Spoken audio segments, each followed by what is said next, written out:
Hi guys, today we are going to do a little bit of creative writing. So we're going to use our imagination, and I'm going to think of the first part of the story and then I'm going to pass it on to you, and you've got to come up with the second part of the story. So it can be whatever you want. You can have whatever characters you want. The more creative the better.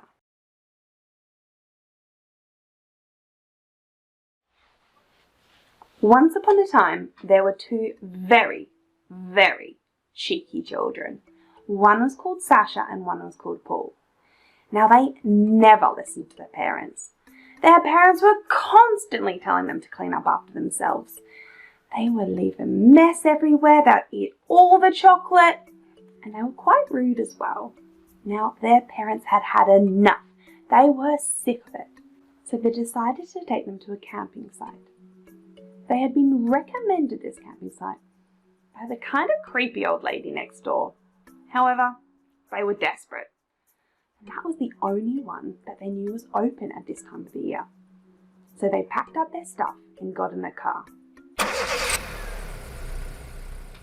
On the way, Sasha could see something darting next to the car. It was kind of silvery, and it was going too quick for her to see what it was.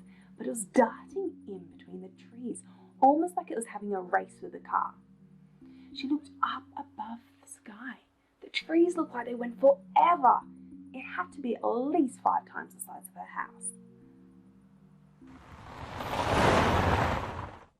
When they finally arrived to the campsite, it was pretty spectacular.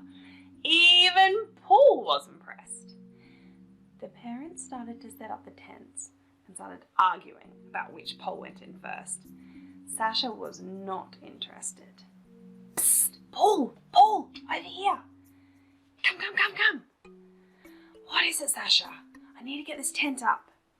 How about we quickly sneak off and we'll let the oldies get it done?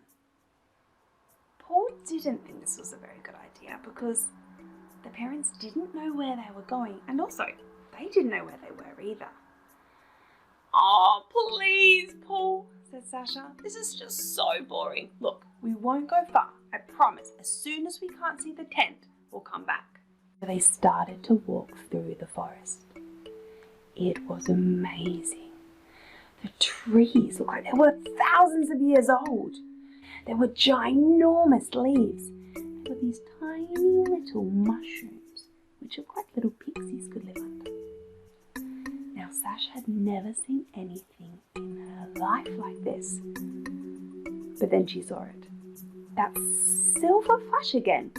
She could see it going faster and faster, almost like it knew she was following it. It started to pick up its speed, and she started to run faster, through all the bushes, through all the...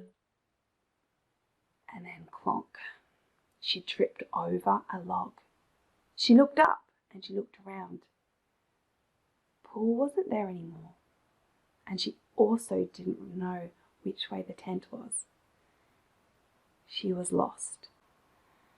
She decided that maybe if she kept following the silver light, it would lead her back.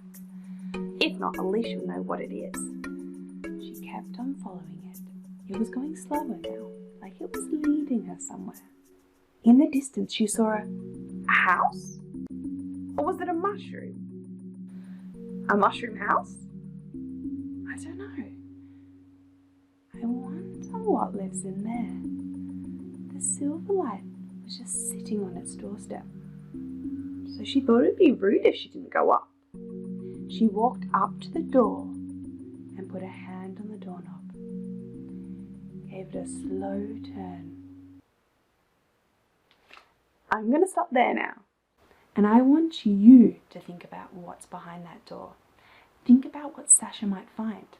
Does she go in there? Is there someone there? What's inside that house? Your turn to use your imagination.